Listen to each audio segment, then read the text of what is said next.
قل هل يستوي الذين يعلمون والذين لا يعلمون إنما يتذكر أولو الألباب أشهد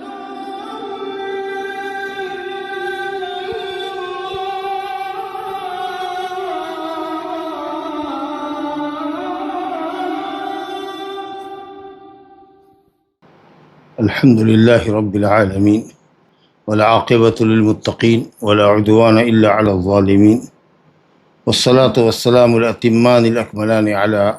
المبعوث رحمة للعالمين سيدنا ونبينا محمد وعلى آله وصحبه أجمعين أما بعد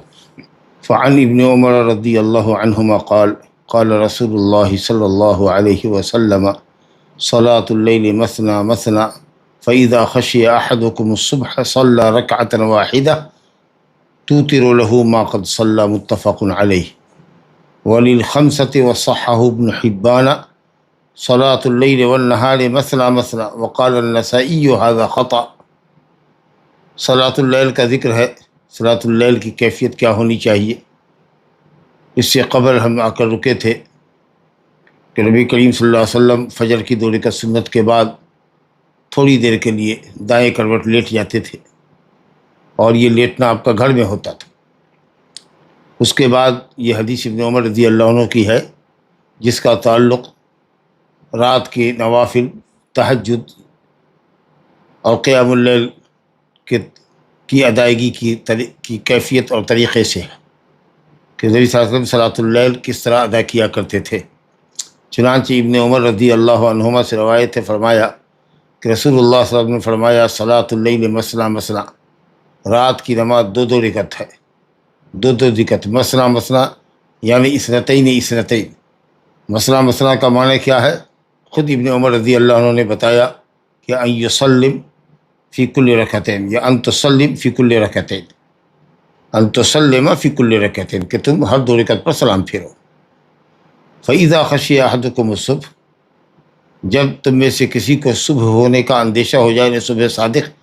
طلوع کا اندیشہ ہو، تو اب نماز ختم کرے 1 رکعت وتر پر، اور جو سلسلہ چل رہا تھا نماز پڑھنے کا اس کو کلوز کرے، 1 رکعت نماز پڑھ لے جو اس کی پڑھی ہوئی نمازوں کے لیے وتر بن جائے گی۔ حدیث متفق علیہ ہے۔ گویا نبی صلی اللہ علیہ وسلم کا طریقہ تھا رات میں کہ 2 رکعت پر آپ سلام پھیرتے تھے، اور صبح صادق کے طلوع سے پہلے 1 رکعت وتر منفرد پڑھتے تھے،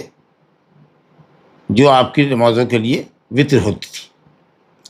گویا وتر پر نماز ختم ہوتی تھی۔ ابن عمر رضی اللہ عنہ سے روایت خمسہ میں ہے، احمد سمیت سنن اربع کو خمسہ کہتے ہیں، اور ابن حبان میں بھی ہے، صحیح ابن حبان میں، اور ابن حبان نے صحیح بھی کہا ہے کہ صلاۃ اللیل والنہار مثنی مثنی۔ آپ صلی اللہ علیہ وسلم نے فرمایا کہ رات اور دن کی نماز یعنی نوافل 2 رکعت ہے۔ گویا کہ رات کی تو خیر 2 رکعت ہے ہی ہے، لیکن دن کی بھی سنت اگر ہو، جہاں 4 رکعت پڑھنے کا مسئلہ ہے، جیسے ظہر کی نماز 4 رکعت پڑھنی ہے، سنت موقدہ، جیسا کہ حضرت عائشہ اور ام حبیبہ رضی اللہ عنہ کی روایت میں ہے، تو 2 رکعت پر سلام پھیرے۔ یا وہ جو ایک حدیث ہے جس میں کلام تھا، رحم اللہ امرأ صلی قبل العصر 4، اللہ تعالیٰ اس شخص پر رحم فرمائے جو صلی 4 قبل العصر، جو عصر سے پہلے 4 رکعت نماز پڑھے، وہ بھی 2 رکعت پر سلام پھیرے۔ گویا دن کی سنت بھی 2 رکعت پر ہونی چاہیے۔ لیکن نسائی نے، امام نسائی بڑے محقق اور اس فن اسماء الرجال کے بڑے جلیل القدر عالم ہیں، انہوں نے کہا کہ یہ خطا ہے، یعنی نہار کا لفظ اس حدیث میں جو آیا ہے یہ غلط ہے۔ صلاۃ اللیل مثنی مثنی، یہ حدیث تو ٹھیک ہے متفق علیہ، لیکن صلاۃ اللیل کے ساتھ صلاۃ النہار بھی جو ہے یہ کہ 2 رکعت ہے دن کی نماز بھی، نہار کی وضاحت کے ساتھ یہ حدیث ضعیف ہے،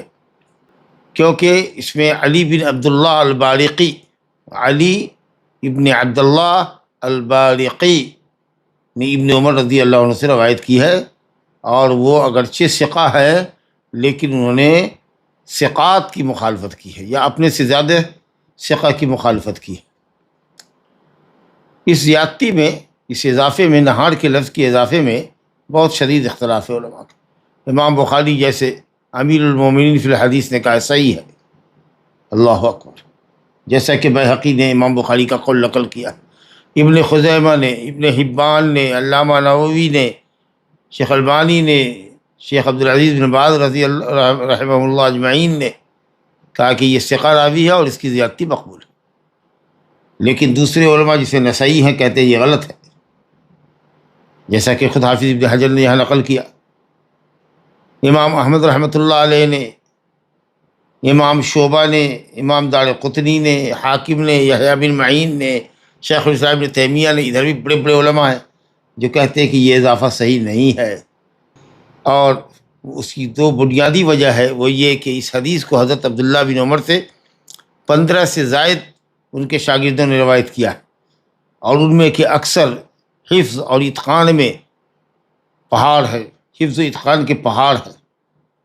جس میں خود ان کے بیٹے حضرت سالم ابن عبداللہ بن عمر ہے،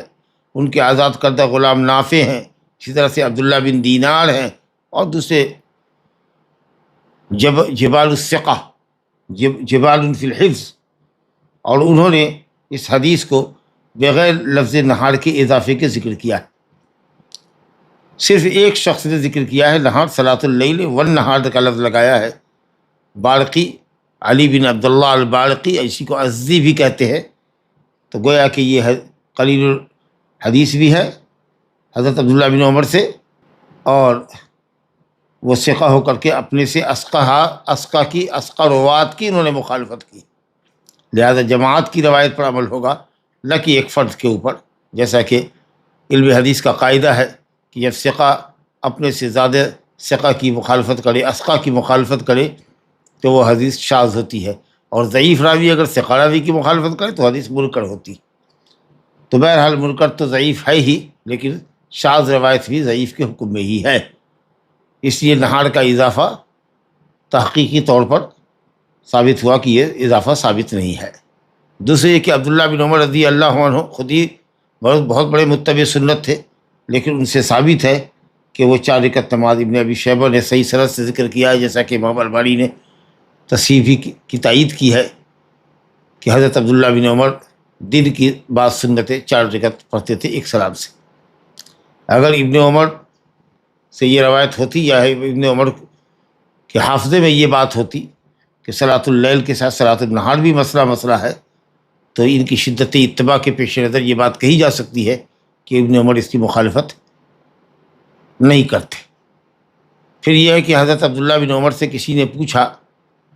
کہ رات کی نماز کی کیفیت کیا ہے،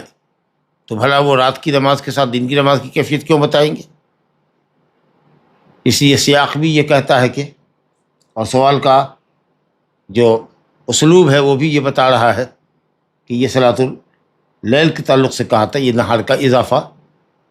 ایک سند سے ہوا ہے، اگرچہ راوی ثقہ ہے علی بن عبداللہ البارقی، لیکن کہا ہے کہ عبداللہ بن عمر کے روات کی انہوں نے مخالفت کی ہے، اسی لیے شاذ کے حکم میں، واللہ اعلم۔ لیکن انشاءاللہ بہتر یہ ہے کہ رات کی نماز کے اوپر قیاس کرتے ہوئے، اور پھر دن کی نماز بھی دیکھ لیے، خود فجر کی 2 رکعت سنت نبی صلی اللہ علیہ وسلم سے 2 رکعت سنت ہے، اسی طریقے سے حضرت عبداللہ بن عمر کی روایت میں ہے کہ ظہر سے قبل 2 رکعت، اسی طریقے سے تحیۃ المسجد 2 رکعت، اسی طریقے سے صلاۃ الضحیٰ 2 رکعت، اور یحییٰ بن سعید الانصاری جو تابعی ہیں انہوں نے نقل کیا ہے کہ انہوں نے اہل مدینہ کو دیکھا کہ وہ دن کی نمازیں بھی 2 رکعت پڑھ کر کے ہی سلام پھیرا کرتے تھے۔ تو ان سب باتوں کے پیش نظر جمہور اہل علم کے نزدیک دن کی نماز بھی سنت نماز، جب تک کہ ایک سلام کی قید نہ ہو، دن کی سنتیں بھی اگر 2 سے زیادہ پڑھنی ہو، مثلا 4 اگر ذکر آیا ہو تو وہ 2 رکعت کے ساتھ پڑھنا افضل ہے۔ پھر یہ ہے کہ اگر 2 رکعت پر سلام پھیرتے ہیں تو ہر 2 رکعت پر سلام بھی مل جاتی ہے، اور اس کے بعد اسی طرح سے تحیات کے اندر درود اور دعائیں بھی مل جاتی ہے، اور انشاءاللہ تعالی زیادتی عمل زیادتی ہے، یا مضاعفت عمل مضاعفت ثواب کو مستلزم۔ اس لیے بہتر ہے کہ دن کی بھی سنت اگر 4 رکعت پڑھنی ہو، جیسا کہ حضرت عائشہ کی روایت میں کان یصلی قبل الظہر 4، تو اس کو 2 رکعت پڑھنا یہ انشاءاللہ افضل ہے۔ باقی رائے اس حدیث کے اندر جو 5 میں روایت ہے صلاۃ اللیل والنہار، تو یہ نہار کا لفظ ثابت ہے یا نہیں ہے؟ آپ نے اہل علم کا کلام سنا کہ راوی ثقہ ہے علی بن عبداللہ البارقی الازدی، لیکن اکثر تقریباً 14 دیگر اصحاب ابن عمر، تلامذہ ابن عمر، روات عن ابن عمر کی مخالفت انہوں نے کی ہے۔ تو بہرحال رات کی نماز تو 2 رکعت ہی ہے، اس کے علاوہ کوئی دوسری بات ثابت نہیں ہے، لیکن دن کی نماز میں افضل ہے کہ 2 رکعت پر سلام پھیرے۔ اگر کوئی شخص 4 رکعت بھی ایک سلام سے اگر پڑھتا ہے تو انشاءاللہ تعالیٰ جائز ہے، اگرچہ خلاف اولا ہے۔ آئیے صاحب، اب رات کی نماز کی اہمیت اور فضیلت دیکھیے، زبردست ہے۔ عن ابی ہریرہ رضی اللہ عنہ قال قال رسول اللہ صلی اللہ علیہ وسلم افضل الصلاۃ بعد الفریضہ صلاۃ اللیل، اخرجہ مسلم۔ اسی میں ہے کہ افضل الصیام بعد رمضان شہر اللہ المحرم، یہاں سے جملہ شروع ہے حدیث کا۔ افضل الصیام بعد رمضان، رمضان کے روزے کے بعد نفلی روزے میں سب سے افضل روزہ رمضان کے بعد محرم کا روزہ ہے۔ نفلی روزے میں افضل الصیام بعد رمضان، ماہ رمضان کے بعد جتنے روزے ہیں، یعنی سال کے 11 مہینے میں جو نفلی روزے رکھے جاتے ہیں ان میں افضل روزہ اللہ کے مہینے محرم کا ہے۔ اور افضل الصلاۃ بعد الفریضہ، فرض کے بعد جو نماز افضل ہے وہ صلاۃ اللیل ہے۔ لیکن یہ سنن راتبہ اور مؤکدہ کے علاوہ نوافل مطلقہ کے اندر دن میں اگر کوئی شخص 4 رکعت نماز پڑھتا ہے نفل مطلق، 6 رکعت پڑھتا ہے نفل مطلق، تو اس کے مقابلے میں رات میں پڑھنا افضل ہے۔ ورنہ سنن مؤکدہ جو قبل صلاۃ اور بعد صلاۃ پڑھی جاتی ہے، جس کو سنن قبلیہ سنن بعدیہ کہتے ہیں، 2 رکعت یا 4 رکعت ظہر سے پہلے، ظہر کے بعد 2 رکعت، مغرب کے بعد 2 رکعت، عشاء کے بعد 2 رکعت اور فجر سے پہلے 2 رکعت، وہ افضل ہے تمام نمازوں میں۔ تو اس حدیث کو انشاءاللہ محمول کریں صلاۃ نافلہ مطلقہ پر، کہ دن کی نفل کے مقابلے میں رات کی نفل افضل ہے، کیونکہ وہ ریاکاری سے دور ہے اور اخلاص سے قریب تر ہے۔ پھر شور شغب بھی رات میں نہیں رہتا ہے، سناٹا ہوتا ہے، اور قلب و زبان میں موافقت ہوتی ہے، آدمی معانی پر غور کرتا ہے تو اخلاص اور للہیت بڑھ کر آتی ہے، سامنے ابھر کر آتی ہے۔ تو اس لیے صلاۃ اللیل صلاۃ النہار کے مقابلے میں سنن مطلقہ میں افضل ہے انشاءاللہ۔ اور قیام اللیل کی بڑی اہمیت ہے۔ اللہ تعالیٰ نے اپنے نیک بندوں کی صفت بتائی، کانوا قلیلا من اللیل ما یہجعون، جو رات میں کم ہی سوتے ہیں، والذین یبیتون لربہم سجدا وقیاما، جو رات اللہ کے لیے قیام اور سجود کرتے ہوئے گزارتے ہیں۔ یا اسی طرح سے سجدہ میں تتجافی جنوبہم عن المضاجع، ان کے پہلو ان کے بستروں سے الگ رہتے ہیں، یدعون ربہم خوفا وطمعا۔ اور اسی طریقے سے عبداللہ بن سلام رضی اللہ عنہ کہتے ہیں کہ جب نبی صلی اللہ علیہ وسلم مدینہ گئے اور میں گیا آپ کو دیکھنے کے لیے، تو جب میں نے آپ کے چہرے کو دیکھا تو میں پہچان گیا کہ یہ کسی قذاب کا چہرہ ہرگز نہیں ہو سکتا۔ اور پہلی بات جو آپ کے زبان سے نکلی وہ یہ تھی کہ آپ نے فرمایا ایھا الناس افشوا السلام واطعموا الطعام وصلوا باللیل والناس نیام تدخلون الجنۃ بسلام۔ اے لوگوں، سلام کو پھیلاؤ، کھانا لوگوں کو کھلاؤ، مسکینوں کو خاص طریقے سے، اور جب لوگ سو رہے ہوں تو نماز پڑھو، جنت میں سلامتی کے ساتھ داخل ہو جاؤ گے۔ تو قیام اللیل سنت مسنونہ ہے۔ اللہ رب العالمین ہم سب کو توفیق مرحمت فرمائے۔ اب یہ وطر کی نماز صلاۃ اللیل کا ہی حصہ ہے، اس لیے وطر کی حدیث لے کر آئے ہیں یہاں۔ کئی حدیث ساتھ میں ہیں، پڑھتے ہیں، اس کے بعد تفصیلات میں آئیں گے۔ عن ابی ایوب الانصاری رضی اللہ عنہ ان رسول اللہ صلی اللہ علیہ وسلم قال الوطر حق علی کل مسلم من احب ان یوتر بخمس فلیفعل ومن احب ان یوتر بثلاث فلیفعل ومن احب ان یوتر بواحدۃ فلیفعل، رواہ الاربعہ الا الترمذی وصححہ ابن حبان ورجح النسائی وقفہ۔ وعن علی بن ابی طالب رضی اللہ عنہ قال لیس الوطر بحتم کہیئۃ المکتوبہ ولكن سنة سنها رسول الله صلى الله عليه وسلم، رواه النسائی والترمذی وحسنه والحاکم وصححه۔ وعن جابر ان رسول الله صلی اللہ علیہ وسلم قام في شهر رمضان ثم انتظروه من القابلة فلم يخرج وقال انی خشیت ان یکتب علیکم۔ ابو ایوب انصاری کی پہلی روایت ہے۔ اس حدیث کو مرفوع اور موقوف زہری سے دونوں طریقے سے بیان کیا گیا۔ حضرت ابو ایوب انصاری کہتے ہیں کہ رسول اللہ صلی اللہ علیہ وسلم نے فرمایا الوطر حق علی کل مسلم، ہر مسلمان پر حق ہے۔ حق کا معنی واجب نہیں، ثابت ہے، ہر مسلمان کو شریعت کا جو بھی حکم ہے وہ حق ہی ہے۔ تو حق کبھی معنی میں واجب کے آتا ہے اور کبھی ثابت کے معنی میں آتا ہے۔ الوطر حق اے سنت ثابتۃ بل مؤکدۃ لم یترک النبی صلی اللہ علیہ وسلم فی سفر ولا حضر، سفر و حضر میں کبھی نبی صلی اللہ علیہ وسلم نے نہیں چھوڑا، نہ حضر میں نہ سفر میں۔ حضر تو حضر ہے، حضر تو پڑھتے ہی تھے، سفر میں بھی نہیں چھوڑا. تو یہ سنت مؤکدہ ہے. الوتر حق بڑے ثابت، سنت ثابتہ، سنت مؤکدہ ہر مسلمان پر، مرد عورت دونوں پر. من احب یوتر، اس کے بعد آپ اختیار دے رہے ہیں کہ جو چاہے 5 رکعت پڑھنا وہ 5 رکعت پڑھے، جو چاہے 3 رکعت پڑھنا وہ 3 رکعت پڑھے، جو چاہے 1 رکعت پڑھنا وہ 1 رکعت پڑھے. معلوم ہوا کہ 1 رکعت بھی وتر ہے. اس سے چڑھنے والوں کو چشم بینا سے دیکھنا چاہیے، اور چشم بینا اس پر ڈالنی چاہیے کہ نبی صلی اللہ علیہ وسلم نے اختیار دیا ہے کہ جو چاہے 5 پڑھے، جو چاہے 3 پڑھے، جو چاہے 1 پڑھے. حنفیہ کہتے ہیں بس 3 ہی پڑھے، 3 سے زیادہ نہ پڑھے، نہ 5 پڑھے، نہ 1 پڑھے، نہ 7 پڑھے، 3 ہی پڑھے. لا الہ الا اللہ. اور وہ بھی مغرب کے طریقے سے پڑھے جو بالکل خلاف سنت ہے. بات آگے آئے گی انشاءاللہ. عائشہ رضی اللہ عنہ کی روایت پر جس کو انہوں نے دلیل بنایا ہے، اس پر جب ہم آئیں گے تو گفتگو کریں گے. بہرحال حنفیہ کا یہ قول کہ 3 رکعت سے کم یا زیادہ جائز نہیں ہے، اور مغرب کے طریقے سے اس کو پڑھنا چاہیے، اور سورہ فاتحہ اور سورت پڑھنے کے بعد اللہ اکبر کہہ کر کے قنوت وتر پڑھنی چاہیے. وہ خلاف سنت عمل ہے ان کا. تو یہ روایت ابو ایوب انصاری کی ہے. اس کو اربع نے سنن اربع نے روایت کیا، مگر ترمذی نے نہیں، سوائے ترمذی کے. تو رواہ الثلاثہ کہتے ہیں، یا چلیے رواہ الاربع کا کہ الا ترمذی کا استثناء کیا.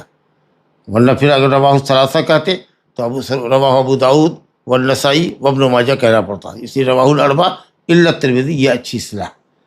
اربع نے روایت کیا، سنن اربع نے سوائے ترمذی کے. تو رہ گئے کون؟ ابو داؤد، سنن ابی داؤد، سنن نسائی المجتبی النسائی، اور سنن ابن ماجہ. اور ابن حبان میں بھی روایت ہے، اور امام نسائی نے اس کو موقوفاً بیان کیا. تو گویا کہ حدیث موقوف بھی ہے اور مرفوع بھی ہے. رجال تو اس کے ثقات ہے، لیکن جیسا کہ کہا کہ دارقطنی نے اختلاف کیا ہے، رفع اور وقف میں اختلاف ہے، اور انہوں نے دارقطنی نے موقوف روایت کو ترجیح دی. بہرحال اگر یہ موقوف بھی ہو تو من احبا، یہ جو کیفیت بتائی گئی ہے تعداد کی کہ 5 پڑھے تو 5 پڑھے، 3 پڑھے تو 3 پڑھے، ایک تو یہ جو تفصیل ہے اور یہ جو مقدار ہے، امام ابن باز رحمۃ اللہ علیہ نے فرمایا کہ صاحب یہ حکم میں مرفوع کے ہے، کیونکہ اجتہاد، آپ مقدار میں اجتہاد نہیں کیا جا سکتا. اور امام البانی رحمۃ اللہ علیہ نے مرفوع ہونے کو ترجیح دیا کہ جب حدیث دونوں طریقے سے ثابت ہے تو زیادت الثقت مقبولہ، رفع ایک زیادتی ہے، ایک ایسا اضافہ ہے جس کو قبول کرنا چاہیے. لا الہ الا اللہ. دوسری حدیث حضرت علی کی تھی کہ سنت ہے وتر. اس کے اندر بھی راوی ہے ابو اسحاق السبیعی. اس سے روایت کیا ہے امام سفیان ثوری نے، اور سفیان ثوری کا سماع ابو اسحاق سبیعی سے قدیم ہے، اس لیے انشاءاللہ تعالی یہ روایت بھی ٹھیک ہے، حدیث حسن ہے. اور رہ گئی حدیث جابر کی کہ نبی کریم صلی اللہ علیہ وسلم نے نماز پڑھائی اور اگلی رات کا ہم نے انتظار کیا. پوری روایت ہے جابر بن عبداللہ کی کہ رسول کریم صلی اللہ علیہ وسلم نے ہمیں نماز پڑھی رمضان میں 8 رکعت اور وتر پڑھائی. جب اگلی رات ہوئی ہم مسجد میں جمع ہوئے اور ہمیں امید تھی کہ آپ نکلیں گے، تو آپ اس دن نکلے ہی نہیں، یہاں تک کہ صبح کر ڈالی، صبح کی نماز میں نکلے. لیکن اس کی اسناد میں عیسیٰ بن جاریہ اور تمام سندوں میں یہ راوی گھبرا ہے. جتنی بھی اور سندیں آئی گویا حدیث کا دار و مدار اسی شخص کے اوپر ہے، اور یہ راوی ضعیف ہے. اس سے جابر کی یہ روایت ضعیف ہے. لیکن یہ روایت صحیح بخاری میں آئی ہے کہ رسول اللہ صلی اللہ علیہ وسلم نے 3 رات نماز پڑھائی، 23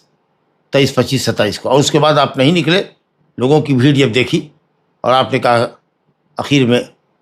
کہ مجھے اندیشہ ہوا کہ اللہ تعالیٰ تمہاری شوق و رغبت کو دیکھے، تمہارے اس شوق و رغبت کو دیکھے تو کہیں باجماعت مسجد میں تراویح کو فرض نہ کر دے، اسی لیے تم لوگ اپنے گھروں میں نماز پڑھو.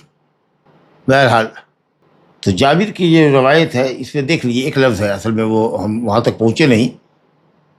علی بن ابی طالب رضی اللہ عنہ کی روایت تھی کہ لیس الوتر بحتم. ابو ایوب انصاری کی روایت پڑھا تھا کہ وتر حق ہے ہر مسلمان پر، جو چاہے 5 پڑھے، جو چاہے 3 پڑھے، جو چاہے 1 پڑھے.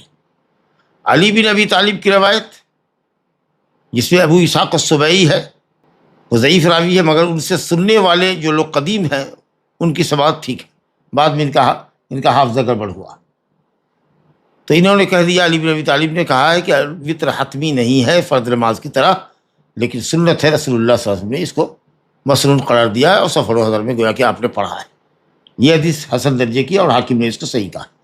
جابر کی جو روایت ہے اس میں یہ دیکھیے کہ رسول اللہ صلی اللہ علیہ وسلم نے رمضان کے مہینے میں قیام فرمایا، ہم نے اگلی رات آپ کے نکلنے کا انتظار کیا، نہیں نکلے، اور فرمایا کہ انی خشیت ان یکتب علیکم الوتر، میں ڈرا کہ تم پر کہیں وطر فرض نہ کر دی جائے۔ یہ الفاظ جو ہے انی خشیت ان یکتب علیکم الوتر، یہ جو جابر کی روایت میں ہے اس کی سند میں عیسیٰ بن جاریہ ہے جو ضعیف راوی ہے۔ آپ صلی اللہ علیہ وسلم نے بخاری کی جو حدیث ہے اس کے اندر یہ ہے کہ آپ نے فرمایا کہ گھروں میں پڑھو، کیونکہ مجھے ڈر ہوا کہ اللہ تعالیٰ تمہارے شوق و رغبت کو دیکھ کر صلاۃ اللیل کو تم پر فرض نہ کر دے۔ بہرحال جو لوگ ابو ایوب کی حدیث سے دلیل پکڑتے ہیں، کچھ لوگ کہتے ہیں کہ واجب ہے، کیونکہ حضرت ابو ایوب انصاری کی روایت میں ہے الوتر حق، الوتر حق، وطر کہتے ہیں منفصل روایت کو، قبل سے جو پڑھی جا رہی تھی روایت اس سے منفصل ہو، الگ ہو، جو طاق پہ ختم ہو، 1 ہو، 3 ہو، 5 ہو، 7 ہو، 9 ہو، اگر ایک سلام سے پڑھنا چاہے 3، 5، 7، 9 تک تو، اور اگر 2 سلام سے پڑھنا چاہتا ہے 3 رکعت تو 2 رکعت اور 1 رکعت، تو یہ اصل میں 1 رکعت جو ہے یہ وطر ہے۔ 5 رکعت پڑھنا چاہتا ہے 2 رکعت پر سلام پھیر رہا ہے تو 2 اصل میں یہ 1 رکعت اس کی وطر ہے، تو وطر ہوگی اس رکعت کی، وطر نام ہوگا اس رکعت کا جو منفصل ہو۔ بہرحال وطر کے وجوب کے قائل حنفیہ نے مشہور قول بھی، اب بعض سلف کا بھی قول ہے، اور یہ لوگ استدلال کرتے ہیں الوتر حق سے، حالانکہ ہم بتا چکے ہیں کہ وطر کے حق کا معنی ثابت ہے، وجوب کا یہاں پہ نہیں ہے۔ اور ایک دوسری دلیل لائے ہیں استدلال میں جو حدیث کمزور ہے، بریدہ کی روایت ہے الوتر حق فمن لم یوتر فلیس منا، وطر حق ہے، جو وطر نہ پڑھے وہ ہمارا امتی نہیں، اس کا ہم سے تعلق نہیں۔ تو اصلاً حدیث ضعیف ہے، روایت آگے آ رہی ہے ہمارے پاس، خود ہی باب میں موجود ہے، کتاب میں موجود ہے، اور اگر بفرض صحت اس کو علی فردیت یا علی فرض صحت ہی حدیث کو اگر صحیح مان کے بھی چلے تو اس کو تاکید استحباب پر معمول کریں گے۔ اسی طریقے سے انہوں نے کہا کہ حضرت علی کی روایت پہ اوتروا یا اہل القرآن، وطر پڑھو، امر کا صیغہ ہے، تو پھر سوال یہ کہ اہل قرآن کو آپ نے خاص کیا، اہل قرآن سے مراد حفاظ جن کو قرآن یاد ہے، تو غیر حفاظ کے لیے، غیر قراء کے لیے واجب نہیں ہوگا، گفتگو آئے گی اس کے اوپر۔ بہرحال یہ سب جو امر کے صیغے ہیں اس سے انہوں نے وجوب ثابت کیا ہے حنفیہ، جبکہ جمہور اہل علم شافعیہ، مالکیہ، حنابلہ، بلکہ اکثر حنفیہ بھی اس طرف گئے کہ وطر واجب نہیں ہے، سنت مؤکدہ۔ حضرت علی رضی اللہ عنہ کا قول کہ سنت ہے، رسول اللہ صلی اللہ علیہ وسلم نے اس کو مسنون قرار دیا، یہ نص ہے، محل نظام ہے، اور صالح الاستدلال ہے حدیث۔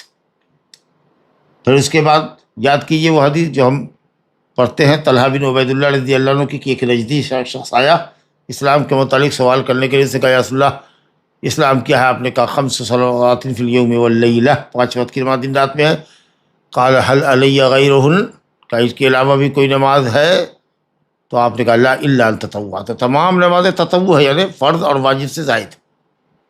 اب سنت مؤکدہ ہوگی یا غیر سنت مؤکدہ ہوگی، لیکن واجب بہرحال نہیں ہوگی۔ جو واجب فرض کے معنی میں ہے، جس کا تارک گنہگار ہے، وہ معنی بہرحال نہیں ہو سکتا۔ اور اس طریقہ سے اس نے روزے کے متعلق بھی، زکوٰۃ کے متعلق بھی پوچھا، اور اخیر میں کہا کہ واللہ لا ازید علی ھذا ولا انقص، اس پر نہ میں کچھ زیادہ کروں گا نہ کم کروں گا۔ تو آپ نے کہا افلح ان صدق، یہ شخص کامیاب ہے اگر یہ اپنے دعوے پہ اور وعدے پہ سچا ہے۔ یا کہا دخل الجنت ان صدق، معلوم ہوا کہ 5 وقت کی نمازیں ہی فرض ہے، اس کے علاوہ جتنی ہیں وہ سب سنت ہے۔ تو دلیل کی قوت کے اعتبار سے یہ وطر کی سنیت یا تاکید سنیت کا جو قول ہے یہ صحیح ہے، تاکہ روایتوں کے درمیان، ادلہ کے درمیان جمع و تطبیق ہو سکے، بجائے اس کے کہ آپ وجوب کا قول کہیں اور سنت کے قول کو ثابت کرنے والی حدیثوں کا ترک لازم آئے۔ بہتر یہ ہے کہ جب وہ تطبیق میں تمام روایتوں پر عمل کرنا جب تک ممکن ہو، تطبیق اولیٰ اور افضل ہوتی ہے۔ ابو ایوب انصاری کی روایت الوتر حق، اس کے مرفوع اور موقوف ہونے میں اختلاف ہے جو پڑھ چکے ہیں۔ اگر مان کے بھی چلے کہ یہ مرفوع ہے تو صریح نہیں ہے لفظ حق الوجوب کے معنی میں، کیونکہ ہر شرعی حکم جو ثابت ہوتا ہے وہ اصلاً شریعت میں حق ہی ہوتا ہے، لہذا لفظ حق کے اندر واجب اور مسنون دونوں داخل ہیں۔ اور باقی جو ادلہ ہے ان کے اوتروا یا اہل القرآن، اور اس طریقے سے الوتر حق فمن لم یوتر فلیس منا، یہ جو دو حدیثیں ہیں، ان حدیث قریب آ رہی ہے، جلد ہی اس کا جواب دیں گے۔ بہرحال ایک تیسری جو بات اہم سمجھ میں آئی کہ من احب منکم ان یوتر بخمس فلیفعل، جو 5 وتر چاہے وہ 5 رکعت وتر پڑھے، جو چاہے 3 وہ 3، اور جو چاہے من احب ان یوتر بواحدۃ فلیفعل، ایک رکعت بھی نبی کریم صلی اللہ علیہ وسلم سے وتر ثابت ہے۔ اور ابن عمر رضی اللہ عنہ کے متفق علیہ روایت ہم پڑھ چکے ہیں، صلاۃ اللیل مثنی مثنی فاذا خشی احدکم الصبح صلی رکعۃ، جب صبح ہونے کا اندیشہ ہو تو ایک رکعت پڑھ لو، پڑھی ہوئی نمازوں کے لیے وتر ہو جائے گی۔ تو ایک رکعت وتر گویا وتر ہے، چاہے اس کے آگے 2 رکعت گزری ہو کہ نہ گزری ہو۔ اگر کوئی شخص 4 رکعت ظہر کی نماز عشاء کی نماز پڑھتا ہے اور اس کے بعد 1 رکعت پڑھتا ہے، کافی ہے، گویا 1 رکعت نماز وتر کافی ہے، چاہے اس کے آگے 2 رکعت نہ پڑھا ہو اس نے، کیونکہ اس حدیث میں بہرحال مکلف کو اختیار ہے کہ 3 پڑھے کہ 1 پڑھے کہ 5 پڑھے۔ اچھا، بخاری شریف میں روایت ہے کہ کسی نے حضرت عبداللہ بن عباس سے کہا کہ امیر معاویہ کو کیوں نہیں نصیحت کرتے ہیں، امیر معاویہ کے اس عمل کے بارے میں آپ کا کیا نظریہ ہے کہ وہ 1 رکعت وتر پڑھتے ہیں؟ فإنه ما اوتر الا بواحدہ، وہ سوائے 1 رکعت وتر کے پڑھتے ہی نہیں ہے۔ تو کہا انہ فقیہ، وہ فقیہ ہے۔ اللہ اکبر، یعنی یہ عمل ان کا دلیل پر مبنی ہے، وہ فقیہ صحابی ہے، یہ عمل ان کا قابل اعتراض نہیں ہے، لائق اعتراض نہیں، لیکن ٹھیک ہے، بہتر ہے کہ 2 رکعت پڑھ لے سنت، اس کے بعد 1 رکعت پڑھ لے۔ لیکن اگر کوئی شخص 4 رکعت نماز فرض کے بعد اگر 1 رکعت پڑھتا ہے تو بھی 1 رکعت اس کے لیے کافی ہے۔ 1 رکعت کے لیے ضروری نہیں ہے کہ آگے شفع نماز 2 رکعت نماز پہلے مقدم ہو چکی ہے۔ اچھا، اب آئیے اس اصل مسئلے پر کہ 3 رکعت جو نماز ہم پڑھتے ہیں تو 3 رکعت کے ہم لوگ قائل ہیں، لیکن 3 رکعت کے قائل ہیں، اور وہ کیسے؟ ایک سلام سے، یعنی متصل 3 رکعتیں۔ افضل تو یہ ہے کہ 2 رکعت پر نبی صلی اللہ علیہ وسلم نے سلام پھیرا، اور یہی افضل ہے۔ وتر پڑھے تو 1 رکعت پڑھے، یا اگر 3 کی نیت سے پڑھتا ہے تو 2 رکعت پڑھے پھر 1 رکعت پڑھے، جیسا کہ عمل ہمارے یہاں رائج ہے۔ لیکن یہ بھی سنت ہے کہ 3 رکعت ایک سلام سے پڑھے، لا یفصل بینہن، شفع اور وتر کے درمیان تسلیم کے ذریعے فصل نہ کرے، 3 رکعت ایک سلام سے پڑھے، یہ بھی ثابت ہے۔ حضرت عائشہ رضی اللہ عنہ کی حدیث آئے گی، کان رسول اللہ صلی اللہ علیہ وسلم یوتر بثلاث لا یسلم الا فی آخرہن، نبی صلی اللہ علیہ وسلم 3 رکعت وتر پڑھتے تھے ایک سلام سے، ایک ہی مرتبہ آخر میں سلام پھیرتے تھے، لیکن اس حدیث میں کہاں ہے ایک سلام سے پڑھتے تھے؟ یہ تو سمجھ میں آ گیا کہ متصل 3 رکعتیں ہوتی تھی، 2 رکعت 1 رکعت نہیں ہوتی تھی۔ کبھی ایسا بھی آپ نے کیا ہے، اور ہم لوگ بھی اپنی اپنی مسجدوں میں ایسا الحمدللہ کرتے ہیں، حدیث علماء اور ائمہ مساجد کرتے ہیں، لیکن یہ کہ صاحب 2 رکعت پر بیٹھے تحیات کے لیے، تحیات اول کے لیے، اور پھر اٹھے بالکل اسی طرح جیسے مغرب میں کرتے ہیں، اس کے لیے تو کوئی حدیث نہیں ہے مرفوع، بلکہ نبی کریم صلی اللہ علیہ وسلم کی حدیث صحیح کے معارض ہے۔ لا توتروا بثلاث، آپ نے کہا وتر نہ کرو، وتر نہ پڑھو 3 رکعت، اوتروا بخمس او 7، 5 پڑھو یا 7 پڑھو، ولا تشبہوا بصلاۃ المغرب، مغرب کی نماز کے مشابہ نہ پڑھو یا اس سے مشابہت نہ دو۔ تو 3 رکعت سے تو منع فرمایا ہے، لیکن اس ممانعت کو مغرب کی فرض نماز سے مشابہت پر محمول کریں گے، کیونکہ حضرت عائشہ کی روایت ہے کہ رسول اکرم صلی اللہ علیہ وسلم 3 رکعت ایک سلام سے پڑھتے تھے۔ تو 3 رکعت کی ممانعت کا مطلب کہ اعلیٰ طریقۃ الفریضۃ المغرب، مغرب کی فرض نماز کے طریقے پر مت پڑھو، یہ ہے تطبیق کی صورت کہ 2 تشہد سے نہ پڑھو وتر کو جیسا کہ مغرب میں پڑھتے ہو۔ اگر ایک ساتھ پڑھتے ہو تو پھر آخر میں ہی ایک تشہد ہوگا اور وہی کافی ہوگی، لہذا مشابہت نہیں کرنی ہے، اور ایک دم مکمل مشابہت سے بچنا چاہتے ہو تو 2 رکعت اور 1 رکعت پڑھ لو۔ لیکن چلو اگر 3 رکعت ایک سلام سے پڑھتے ہو تو مشابہت سے بچو کہ کم سے کم تشہد نہ پڑھو، 3 رکعت کنٹینیوسلی اٹھتے چلے جاؤ، تو ایک طریقہ یہ ہوگا کہ صاحب آپ کی وتر، رات کی جو وتر ہے، سنت وتر جو ہے، یہ صلاۃ المغرب جو وتر ہے اس کے مشابہ نہیں، اور بالکل ابعد عن المشابہہ اگر چاہتے ہو، مکمل مشابہت سے پرہیز کرنا چاہتے ہو تو پھر 2 رکعت اور 1 رکعت پڑھو، اور یہی نبی کریم صلی اللہ علیہ وسلم کا طریقہ رہا۔ اچھا، 5 رکعت نماز بھی ایک سلام سے پڑھی جائے گی، لیکن یاد رکھیے کہ اس میں بھی بالکل آخر میں ہی اگر ایک سلام سے کوئی پڑھنا چاہے گا تو 5ویں 5 رکعت کے بعد ہی تشہد میں رہے گا. 7 رکعت ایون 7 رکعت نماز بھی پڑھے گا تو آخری ہی ایک ہی تشہد ہوگا، جیسا کہ بیان حدیث میں آیا ہے. اچھا، یہ وطر کا وقت کب شروع ہوتا ہے؟ عشاء کی فرض نماز کے بعد سے لے کر کے طلوع فجر صادق تک. اس سلسلے میں حدیث دیکھیے، عن خارجہ بن حذافہ، اللہ بڑے زبردست صحابی ہے خارجہ ابن حذافہ، قال قال رسول اللہ صلی اللہ علیہ وسلم ان اللہ امدکم بصلاۃ ہی خیر لکم من حمر النعم، هي خیر لکم من حمر النعم. قلنا وما هي یا رسول اللہ؟ قال الوتر ما بین صلاة العشاء الى طلوع الفجر، رواہ الخمسہ الا النسائی وصححہ الحاکم، وروى احمد عن عمرو بن شعیب عن ابیہ عن جدہ نحوہ. خارجہ ابن حذافہ القرشی العدوی کہتے ہیں بڑے زبردست گھڑ سوار تھے، سینکڑوں یا بلکہ بعض لوگوں نے مبالغہ ہی پر محمول کیے اس کو کہ 1000 گھڑ سوار ایک طرف، لوگ کہتے ہیں نا 1000 آدمی ایک طرف اور یہ ایک طرف، ایسے گھڑ سوار تھے. حضرت عمر بن عاص جب مدینے کے مصر کے گورنر تھے تو عہدہ قضا خارجہ ابن حذافہ القرشی العدوی کو دیا گیا تھا، اور بعض لوگوں نے کہا کہ عمر بن عاص کے لشکر میں یہ شریک تھے. مصر میں جا بسے، اس لیے مصری روات مانے جاتے ہیں، اور سن 40 میں ان کا وہاں انتقال ہوا، قتل کیے گئے ہیں ایک خارجی کے ہاتھ. 3 خوارج نکلے تھے، علی، معاویہ اور عمر بن عاص رضی اللہ عنہم اجمعین کو قتل کر دے. تو اللہ تعالیٰ کا جو فیصلہ تھا امیر المومنین علی بن ابی طالب کے حق میں وہ تو پورا ہو گیا. عبد الرحمن بن ملجم خارجی ملعون نے ان کو قتل کیا، لیکن باقی جو شخص بچا وہ دو جو خارجی تھا، حضرت معاویہ اور حضرت عمر بن عاص کے قتل پر جو ڈپوٹ کیا گیا تھا وہ ناکام رہا، اور عمر بن عاص کے بدلے میں اس خارجی نے انہی صاحب کو، خارجہ ابن حذافہ القرشی کو عمر بن عاص سمجھ کے قتل کر دیا. اللہ تعالیٰ منازل شہداء پر فائز کرے. کہتے ہیں خارجہ بن حذافہ سامی یہ قرشی العدوی رضی اللہ عنہ سے کتب حدیث میں ایک ہی حدیث پڑھی ہے، اور وہ یہی حدیث ہے جو ہمارے ساتھ ہے. بڑا عجیب اتفاق ہے کہ وہ حدیث آپ کے سامنے آئی، اور ان کی یہ اچھی سی تاریخ بھی مختصر آپ کے سامنے آئی. تو اس میں آپ نے فرمایا ہے کہ رسول اللہ نے فرمایا کہ اللہ تعالیٰ نے تم کو ایک بہترین نماز کا اضافہ کیا ہے تمہارے لیے سنت کی حیثیت سے ہی، ان اللہ امدکم بصلاۃ، جو تمہارے لیے سرخ اونٹ سے بہتر ہے، من حمر النعم. حمر نہیں پڑھیں گے، حمر احمر کی جمع ہے، سرخ اونٹوں سے بہتر. اور حمر اگر پڑھیں گے تو حمار کی جمع ہو جائے گی، میم کو ضمہ پڑھیں گے حمر تو حمار کی جمع، اور حمر پڑھیں گے میم کے سکون کے ساتھ تو احمر کی جمع. اور عرب کا قیمتی مال ہوتا تھا سرخ اونٹ. کہا یا رسول اللہ وہ نماز کون سی ہے جو سرخ اونٹوں سے بہتر ہے؟ کہا الوتر، وہ نماز وطر ہے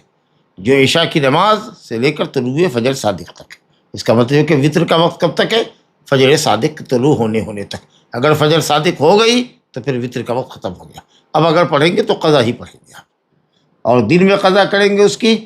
طلوع آفتاب کے بعد یا فجر کے بعد، فجر کے بعد، تو پھر جوڑا کرنا پڑے گا. یعنی اگر 1 رکعت پڑھنے کی آپ عادی تھے تو وطر کی وجہ سے 2 رکعت نماز پڑھنی پڑے گی، جیسا کہ مسلم کی روایت ہے حضرت عائشہ رضی اللہ عنہ سے. چلیے بہرحال تو وطر کا وقت عشاء کی نماز اور طلوع فجر کے درمیان ہے، یعنی عشاء کی نماز کے بعد سے لے کر طلوع فجر صادق تک. خمسہ نے روایت کیا، احمد سمیت سنن اربع مراد ہے خمسہ میں سوائے نسائی کے، اور حاکم نے صحیح کہا. اور اس مفہوم کی روایت احمد میں عمر بن شعیب اپنے باپ سے، عمر اپنے باپ سے یعنی شعیب سے، اور شعیب اپنے دادا سے عمر بن عاص رضی اللہ عنہ سے روایت کرتے ہیں. گویا کہ عمر بن شعیب اور شعیب نے اپنے دادا عبداللہ بن عمر بن عاص سے روایت کیا، عبداللہ بن عمر سے روایت ان کی ثابت ہے. لا الہ الا اللہ. اہل علم نے عمر بن شعیب عن ابیہ عن جدہ سے استدلال کیا ہے، بشرطے کہ سند کے اندر دوسری جگہ انقطاع اور ارسال نہ ہو تب. تو یہ خارجہ کی جو روایت ہے اخرجہ ابو داؤد، کہتے ہیں کہ اس کی سند دیکھیے جو خارجہ نے روایت کیا کہ ایک نماز اللہ تعالیٰ نے اضافہ فرمائی ہے جو کہ بہتر ہے حمر النعم سرخ اونٹوں سے، جس کا وقت ہے وطر، وہ وقت وطر ہے عشاء کے وقت سے لے کے طلوع فجر تک، جس کو خمسہ نے روایت کیا سوائے نسائی کے، اور حاکم نے صحیح کہا ہے. اس کے تعلق سے اس کی سند میں ہے لیث بن سعد وہ یزید بن ابی حبیب سے روایت کرتے اور وہ عبداللہ بن راشد الزوفی سے روایت کرتے، اور عبداللہ بن زوفی عبداللہ بن ابی مرہ سے روایت کرتے، وہ بھی زوفی ہی ہے، اور وہ خارجہ ابن حذیفہ سے مرفوع کہتے ہیں۔ یہ حدیث کی سند ضعیف ہے کیونکہ عبداللہ بن راشد اور عبداللہ بن ابی مرہ کو اہل علم نے مجہول روات میں شامل کیا ہے، بلکہ امام بخاری نے عبداللہ بن راشد کے تعلق سے لکھا کہ اس کا سماع ابن ابی مرہ سے نہیں ہے، اور اس کی حدیث صرف ایک وتر کے باب میں آتی ہے، گویا صرف ایک وتر کی روایت بیان کرنے والا ہے، اور اس کے میں بعض کا سماع بعض سے نہیں ہے، لہذا سند میں انقطاع۔ حاکم نے اگرچہ صحیح الاسناد کہا اور علامہ ذہبی نے سکوت کیا، گویا کہ حاکم کی تائید کی، لیکن اس کے باوجود بھی عبداللہ بن راشد کے تعلق سے خود ہی علامہ ذہبی نے لکھا ہے کہ صاحب ان کا سماع جو ہے وہ مشکوک ہے۔ عبداللہ بن راشد لا یعرف سماعہ من ابن ابی مرہ، اور یہ کہا کہ نہ ہی وہ معروف ہے، اور ابن حبان نے اگرچہ ثقات میں ذکر کیا ہے، ابن ابی مرہ نے خارجہ سے روایت کیا وتر کے باب میں، صحیح نہیں ہے۔ بہرحال حدیث کے مگر شواہد ہے، حدیث کے شواہد ہیں۔ عمر بن عاص رضی اللہ عنہ سے روایت ہے کہ رسول اللہ صلی اللہ علیہ وسلم فرمایا ان اللہ زادکم صلاۃ، ایک نماز زائد کی ہے اللہ نے تمہارے اوپر، اور وہ ہے جو عشاء اور فجر کے درمیان ہے، وتر وتر۔ اس کی صنعت کے اندر بھی عبداللہ بن لہیہ ابی لہیہ ہے، مگر طرق کی وجہ سے البانی رحمۃ اللہ علیہ نے اس کو صحیح میں ذکر کیا۔ اچھا، اسی مفہوم کی روایت عمر ابن شعیب سے بھی ہے، نبی عن جدی، جو ابھی ہمارے یہاں موجود ہے، احمد میں ہے۔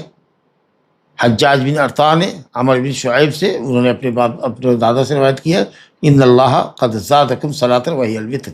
اس کی اسناد ضعیف ہے عمر بن شعیب والی روایت کی،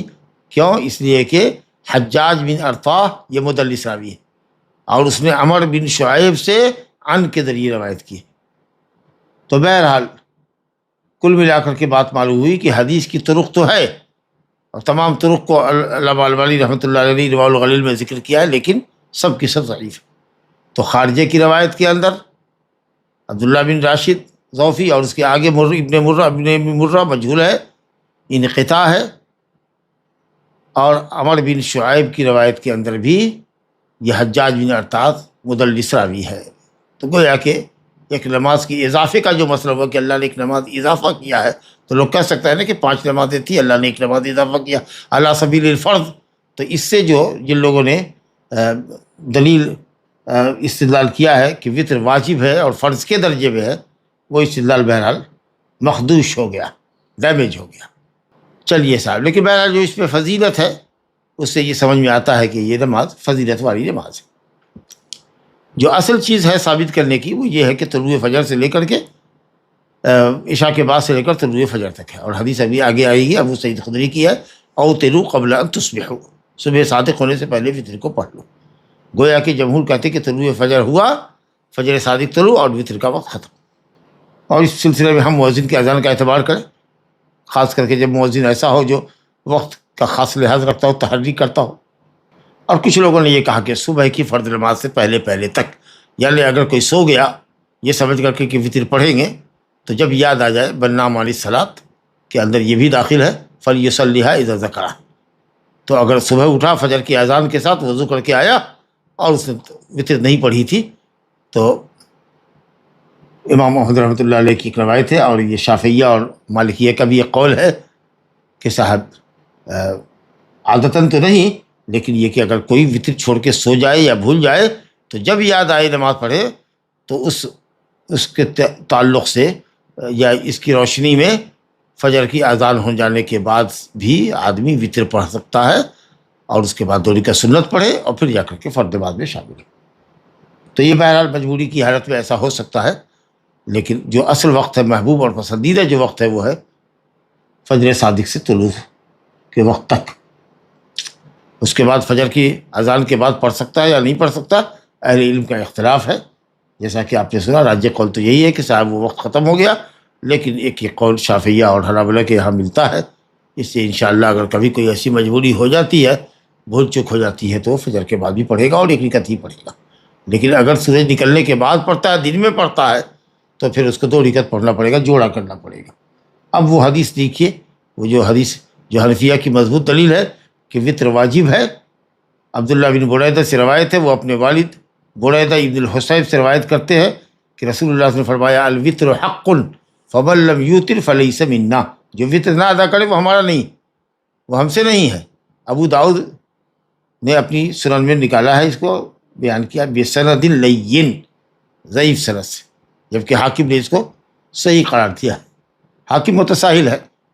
حدیث کی تصحیح و تضعیف میں امام حاکم متساہل ہے۔ کہتے ہیں کہ اس حدیث کا شاہد، مطابقت نہیں شاہد، یعنی اس مفہوم کی تائید میں ایک حدیث اور آئی ہے مسند احمد میں ابو ہریرہ سے۔ حافظ ابن حجر کہتے ہیں وَلَهُ شاہد ضعیف، اس مفہوم کی روایت ابو ہریرہ سے احمد میں ہے لیکن وہ بھی ضعیف ہے۔ تو بریدہ ابن الحصیب رضی اللہ عنہ کی یہ جو حدیث ہے کہ وطر حق ہے فمن لم یوتر فلیس منا، اس کے اندر جو راوی ہے ابو المنیب عبید اللہ بن عبداللہ العتکی، ابو المنیب عبید اللہ بن عبداللہ العتکی، اس شخص کے اندر اختلاف ہے اہل علم کا۔ امام بخاری نے فرمایا عندہ مناکیر، منکر روایتیں بیان کرتا ہے۔ بعض نے کہا صالح الحدیث ہے کہ اگر اس کی تائید کچھ اچھی روایت سے ہو جائے تو چلیے، متابعات اور شواہد اگر آ جائے، تائید میں روایتیں آ جائے تو حسن درجے میں آ جاتی ہے، لیکن جو شاہد اس کی آئی ہے وہ بھی ضعیف ہے، جیسا کہ حافظ ابن حجر نے کہا کہ اس معنی کی روایت مسند احمد میں ہے، اس کے اندر ہے رسول اللہ نے فرمایا من لم یوتر فلیس منا، یہ حدیث بھی ضعیف ہے دو وجہوں سے، کیونکہ اس کے اندر خلیل بن مرہ نام کا راوی ہے، اللہ اکبر، امام بخاری نے صاف کا منکر الحدیث، اور ایک جگہ کا اس کی حدیث صحیح نہیں ہوتی، اور دوسرے یہ ہے کہ اس نے روایت کیا خلیل بن مرہ نے معاویہ بن قرہ سے، اور معاویہ بن قرہ نے ابو ہریرہ سے، تو خلیل بن مرہ کا حال یہ ہے کہ منکر الحدیث ہے، اور اس کا استاد جو معاویہ بن قرہ ہے جس نے روایت کیا ابو ہریرہ سے، تو معاویہ بن قرہ کا سماع ابو ہریرہ سے ثابت نہیں، تو اس طریقہ سے حدیث انتہائی ضعیف راوی سے ہے، اور پھر سند کے اندر معاویہ بن قرہ اور حضرت ابو ہریرہ کے درمیان ایک راوی گرا ہوا ہے۔ لہذا جو لوگ اس حدیث سے وجوب وطر کے قائل ہے کہ وطر کی نماز واجب ہے، وہ ضعیف ہے، دونوں ہی حدیثوں میں مقال ہے، اور اگر جیسا کہ پہلے بھی کہا تھا کہ اگر اس کا صحیح فرض کر لیں تو پھر سنیت وطر کی تاکید پر ہی استدلال کیا جائے گا تاکہ ادلہ کے درمیان جمع و تطبیق ہو سکے۔ الحمدللہ۔ رات میں نبی صلی اللہ علیہ وسلم کی نماز کی کیفیت کیا ہوتی تھی، کتنی رکعتیں پڑھتے تھے، یہ بڑا اہم مسئلہ ہے۔ متفق علیہ روایت ہے، بہت ہی معروف حدیث ہے، ان عائشہ رضی اللہ عنہا قالت ما کان رسول اللہ یزید فی رمضان ولا فی غیرہ علی 11 رکعۃ یصلی 4 الی آخرہ۔ عائشہ رضی اللہ عنہ کہتی ہے کہ رسول اللہ صلی اللہ علیہ وسلم رمضان اور غیر رمضان میں 11 رکعت سے زیادہ نہیں پڑھا کرتے تھے۔ اللہ اکبر، 4 رکعت پڑھتے، اتنی اچھی اور عمدہ نماز پڑھتے اور اتنی لمبی نماز پڑھتے کہ کچھ نہ پوچھو، یعنی بیان سے باہر، یہ کہنے کا ہوتا۔ پھر 4 رکعت پڑھتے، پھر ان چاروں کے لیے بھی نہ پوچھو کہ وہ کتنی اچھی اور کتنی لمبی نماز پڑھتے ہیں، اور اسی کے حساب سے قیام کے حساب سے رکوع اور سجدہ بھی لمبا ہوتا۔ پھر نبی کریم صلی اللہ علیہ وسلم 3 رکعت پڑھتے وتر۔ عائشہ رضی اللہ عنہ کہتے میں نے کہا یا رسول اللہ آپ سو رہے ہیں وتر پڑھنے سے پہلے، سمجھتی تھی کہ صاحب سو جائیں گے تو پھر وضو کرنا پڑے گا وتر کے لیے، تو کیوں نہیں 8 رکعت کی فراغت کے بعد وتر ساتھ ساتھ پڑھ لے۔ اس کا مطلب یہ ہے کہ نبی صلی اللہ علیہ وسلم 4 رکعت پڑھتے، پھر 4 رکعت پڑھتے اور اس کے بعد سو جاتے، پھر وتر اٹھ کے پڑھتے۔ تو کہا انہوں نے کہ یا رسول اللہ آپ سو رہے ہیں وتر سے قبل، تو آپ نے کہا عائشہ اے عائشہ میری آنکھیں سوتی ہیں، میری دونوں آنکھیں سوتی ہیں، میرا دل نہیں سوتا، لہٰذا اگر میں سو کے اٹھوں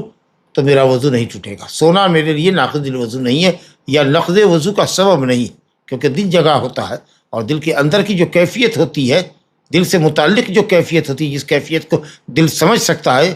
اس کو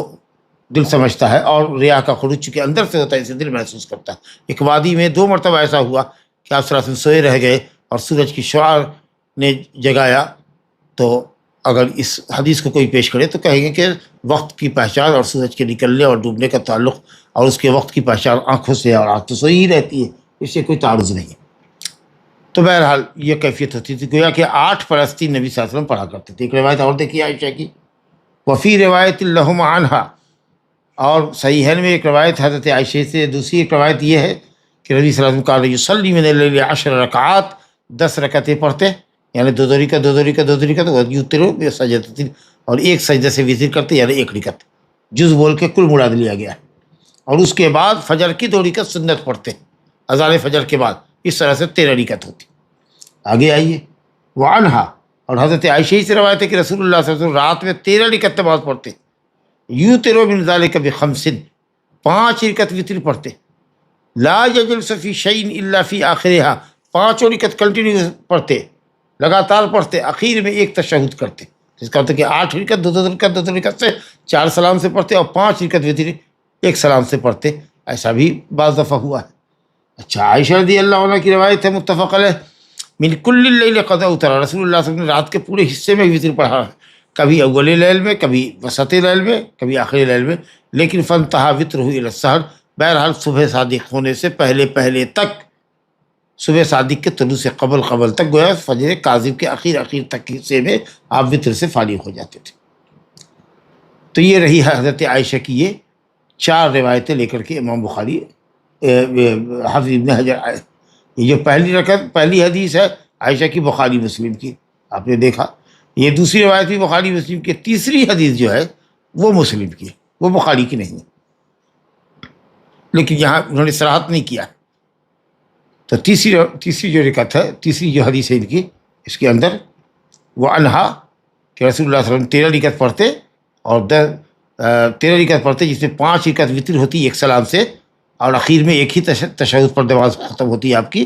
تو یہ مسلم کی روایت ہے، بخاری کی نہیں ہے۔ اور چوتھی حدیث جو ہے وہ بخاری مسلم دونوں کی ہے۔ بہرحال ان حدیثوں کے اندر نبی کریم صلی اللہ علیہ وسلم کی رات کی نماز کی کیفیت اور تعداد رکعت رمضان اور غیر رمضان سب میں ایک ہی ہوتی تھی، اور وہ یہ تھی کہ نبی صلی اللہ علیہ وسلم سالوں بھر آپ کی نماز کا طریقہ ایک ہی ہوتا تھا، رمضان اور غیر رمضان میں فرق نہیں ہوتا تھا۔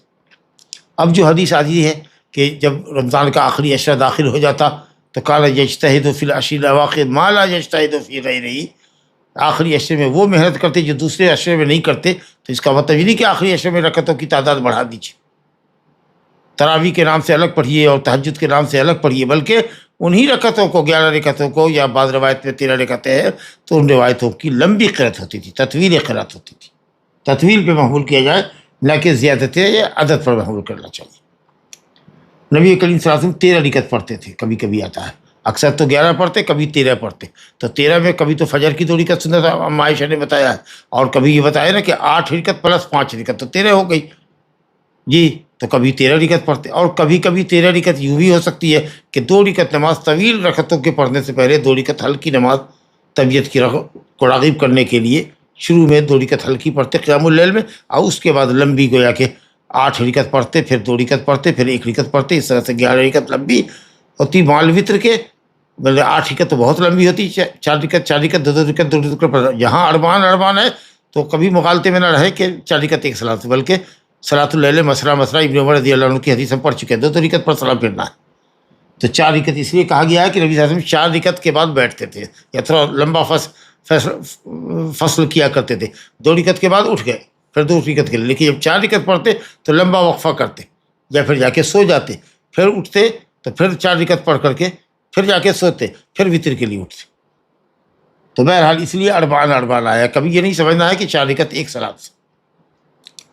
بہرحال تو 13 رکعت کی توجہ کئی طریقے سے ہے کہ 2 رکعت ہلکی سنت پڑھتے اس کو لے کے 13 ہے، یا یہ ہے کہ وطر کے ساتھ 5 رکعت اور 8 رکعت ہے تو یہ 13 ہے، اور کبھی 13 رکعت یوں شامل کیا گیا ہے کہ ساتھ نبی صلی اللہ علیہ وسلم کبھی وطر کے بعد 2 رکعت بیٹھ کے پڑھتے تھے تو 11 + 3 ہوا 13 ہوگا، اور کبھی یہ ہے کہ صاحب فجر کی سنت کو ملا کے 13 ہے، تو زیادہ سے زیادہ 13 رکعت ثابت ہے۔ اور میمونہ رضی اللہ عنہ کی روایت کے اندر بھی ہے، حضرت ابن عباس کہتے ہیں کہ نبی صلی اللہ علیہ وسلم نے 13 رکعت پڑھی تھی۔ بہرحال یہ قیام اللیل کی گفتگو آئے گی تو پھر وہاں یہ گفتگو آئے گی۔ تو کل ملا کر کے 11 یا 13 رکعت ہے، اور 13 کیسے بنی ہے اس کی کئی شکلیں ہیں جو آپ کے سامنے رکھی گئی۔ تو اربان سے ظاہری طور پر اگر کوئی سمجھتا ہے کہ 1 سلام سے ہے تو یہ غلطی ہے، بلکہ ہر 2 رکعت پر سلام پھیرا کرتے تھے، اور 4 رکعت کے بعد آپ تھوڑا دیر سے تک رکتے یا جا کے سوتے، یہ مفہوم ہے، اس لیے اربعین کا ذکر کیا گیا ہے۔ تو 13 رکعت نماز ہوتی ہے آپ صلی اللہ علیہ وسلم کی، اور اس کی تفصیل آپ کے سامنے آ گئی۔ لا الہ الا اللہ۔ بہرحال مختلف طریقے پر آپ نے نماز پڑھی ہے، صفات نماز کے مختلف ہے، اوقات متعدد ہیں، احوال متعدد ہیں، جب جیسی ایکٹیویٹی رہی، کبھی اول لیل میں پڑھ لیا، کبھی کچھ نمازوں کو وسط لیل میں لے گئے، کبھی وطر کو نمازوں کو آخر لیل میں لے گئے، یہ سب جواز کی دلیل ہے، اور امت پر وسعت ہے الحمدللہ، کوئی معاملے میں تنگی نہیں ہے۔ 2 رکعت پر سلام پھیرنا چاہیے، کیونکہ ویسے بھی 2 رکعت میں سہو کم ہوتا ہے، 4 رکعت ایک سلام پھیرنے سے سہو زیادہ ہوتا ہے، اور خاص کہ جب جماعت نماز ہو سکتا ہے کہ بعض مقتدیوں کو حاجت اور ضرورت رہتی ہے، اس لیے 2 رکعت ہر حال میں اس کا لحاظ کرنا چاہیے، اور یہی اصل ہے۔ اور وطر کا وقت پوری رات ہے، عشاء کی نماز سے لے کر طلوع فجر ثانی تک، جیسا کہ پہلی بات گزر چکی۔ اب قیام اللیل کو اگر آدمی شروع کرے تو چھوڑے نہیں، ایک سنت ہے، بلکہ سنن مطلقہ میں افضل ہے، سنن نافلہ مطلقہ میں افضل نماز رات کی نماز۔ حضرت عبداللہ بن عمرو بن عاص رضی اللہ عنہ کو ایک مرتبہ نبی صلی اللہ علیہ وسلم نے نصیحت فرمائی، ہمارے سامنے حدیث ہے، یا عبداللہ لا تکن مثل فلان کان یقوم من اللیل فترک قیام، عبداللہ فلاں کی طرف مت ہو جانا جو رات میں قیام اللیل کرتا تھا اور اس سے قیام اللیل بعد میں چھوڑ دیا۔ تو یہ ہے کہ آدمی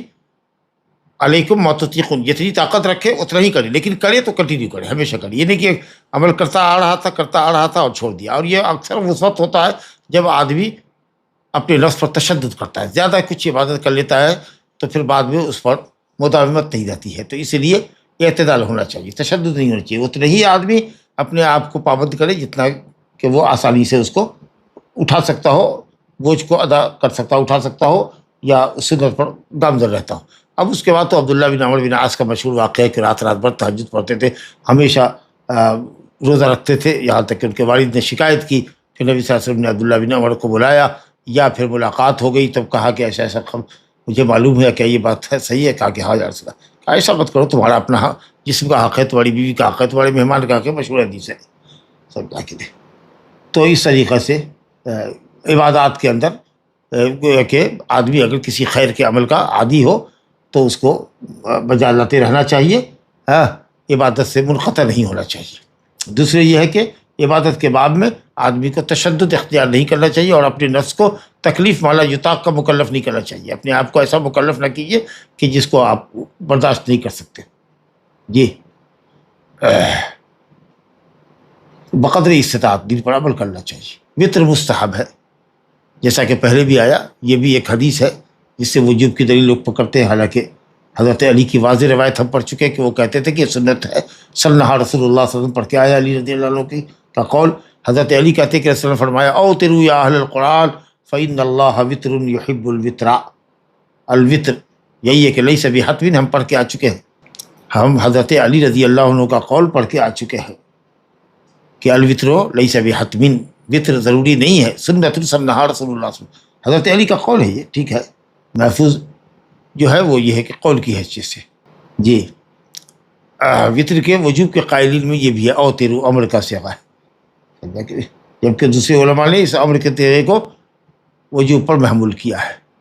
اور اکثر اہل علم نے اس کو سنت پہ محمول کیا ہے کہ اصل تو امر میں وجوب ہے، لیکن دوسری روایتوں کے پیش نظر تاکید استحباب پر محمول کیجیے تاکہ ادلہ کے درمیان جمع تطبیق کی صورت ہو جائے۔ جی، اور اہل قرآن سے مراد مومنین ہیں عام طریقے سے، جو عام طور پر علی الاطلاق، اوتروا یا اہل القرآن، قرآن پر ایمان رکھنے والوں وطر پڑھا کرو، تاکید استحباب۔ اب بعض لوگوں نے کہا کہ صاحب قرآن اور حفاظ مراد ہے، اور خصوصیت کے ساتھ ان کا ذکر کیا گیا ہے ان کے شرف کو بیان کرنے کے لیے، اور یہ کہ ان کو قائد درجہ وطر کا اہتمام کرنا چاہیے۔ اگرچہ وطر تمام لوگوں سے مطلوب ہے، لیکن حفاظ اور قراء سے زیادہ ہے، کیونکہ اللہ تعالیٰ نے حفظ قرآن کی برکت سے ان کو دوسروں پر فضیلت دی ہے، اور یہ دوسروں کے لیے قدوہ ہے۔ چلیے، ان اللہ وطر، ان اللہ وطر، حدیث ہے نا، ان اللہ وطر، اسی حدیث سے اوتر یا اہل القرآن فإن اللہ وطر یحب الوطر، معلوم ہوا کہ وطر اللہ تعالیٰ کے ناموں میں سے ایک نام ہے، اور اللہ رب العالمین کے ناموں سے جو عمل موافق ہو وہ عمل اللہ کو زیادہ پسند ہے۔ جیسے اللہ علیم ہے تو اللہ تعالیٰ علم سے محبت کرتا ہے، علماء سے محبت کرتا ہے۔ اللہ کے ناموں میں سے کریم ہے تو کرم کو، جود و سخا کو اللہ تعالیٰ پسند کرتا ہے۔ اللہ صبور ہے تو صبر کرنے والے بندوں سے محبت کرتا ہے۔ اسی طریقے سے اللہ وطر ہے تو وطر پڑھنے والوں سے اللہ تعالیٰ محبت کرتا ہے۔ تو اس طریقہ سے اللہ تعالیٰ وطر والے فرد ہے، وطر والے اللہ، ان اللہ وطر یعنی فرد ہے، اکیلا ہے، واحد، لا شریک لہ، لا نظیر لہ، نہ اپنی ذات میں، نہ اپنی صفات میں، نہ اپنے افعال میں، نہ اپنی عبادت میں، کوئی اس کا شریک نہیں۔ اچھا، رات کی آخری نماز ہونی چاہیے وطر۔ ابن عمر رضی اللہ عنہ کی روایت ہے، نبی صلی اللہ علیہ وسلم سے روایت ہے، اجعلوا آخر صلاتکم باللیل وطرا، متفق علیہ، اے لوگوں اپنی رات کی آخری نماز وطر کو بناؤ۔ یہ جو امر ہے یہ اہل علم نے اس کو استحباب پر محمول کیا ہے، وجوب پر نہیں۔ تو وطر کے بعد بھی آپ سنت پڑھ سکتے ہیں، اور حضرت عائشہ رضی اللہ عنہ کہتی ہے کہ نبی کریم صلی اللہ علیہ وسلم وطر کے بعد 2 رکعت پڑھا کرتے تھے، اور حضرت ثوبان کی روایت بھی آنے والی ہے، اس کے اندر بھی آپ نے امت کو خطاب کیا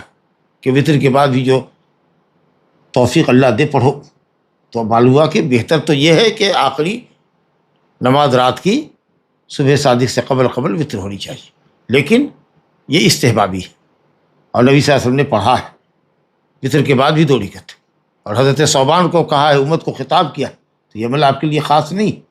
لہذا اگر کوئی شخص وطر پڑھ لے اول لیل میں، اور پھر اگر اس نیند سے بیدار ہوتا ہے اور کچھ نماز پڑھنے کی خواہش ہے، تو وطر کو جوڑا نہ کرے، وطر کو توڑے نہیں کہ 1 رکعت پڑھ کے اس کو جفت کر دیتے ہیں، جوڑا کر دیتے ہیں، 2 رکعت کر دیتے ہیں، اور پھر اس کے بعد سے جتنی سنتیں چاہیں ہم پڑھیں 2 رکعت کر کے، اور آخر میں پھر 1 مرتبہ وطر پڑھیں۔ حدیث ہے لا وطرانہ فی لیلہ، ایک رات میں 2 مرتبہ وطر نہیں پڑھنی، ہو گئی وطر کی نیت سے، اس کے بعد آپ کو جتنی سنت پڑھنی ہے پڑھیے، دوبارہ سے وطر پڑھنے کی ضرورت نہیں ہے۔ تو یہ حکم استحبابی ہے کہ رات کی آخری نماز آپ کی وطر ہونی چاہیے۔ دیکھیے حدیث آ گئی، ان طلق بن علی رضی اللہ عنہ قال سمعت رسول اللہ صلی اللہ علیہ وسلم یقول لا وطرانہ فی لیلہ۔ طلق بن علی کہتے ہیں، طلق بن علی، طلق نہیں، طلق بن علی رضی اللہ عنہ کہتے ہیں کہ میں نے رسول اللہ صلی اللہ علیہ وسلم سے فرماتے ہوئے سنا، لا وطرانہ فی لیلہ۔ حدیث حسن غریب، حسن کہا ہے، ابن حجر نے بھی تحسین کیا اس حدیث کو۔ قیس بن طلق اس کی سند میں راوی ہے ایک، وہ متکلم فی ہے، بہرحال بعض لوگوں نے اس کو ثقہ کہا ہے، اس لیے تھوڑا غرابت ہے۔ لا وطرانہ فی لیلہ، لا وطرانہ فی لیلہ، لا تو یہاں پر نفی ہے لیکن نہیں کے معنی میں، یعنی لا توتروا مرتین، 2 مرتبہ ایک رات میں وطر مت پڑھو، یہ مطلب ہے۔ گویا کہ وطر متکرر نہیں ہوگی، جس نے اول لیل میں وطر پڑھ لیا، پھر اللہ نے اس کے لیے قیام آخری لیل میں آسان کیا، تو پھر جتنی نمازیں پڑھنا چاہے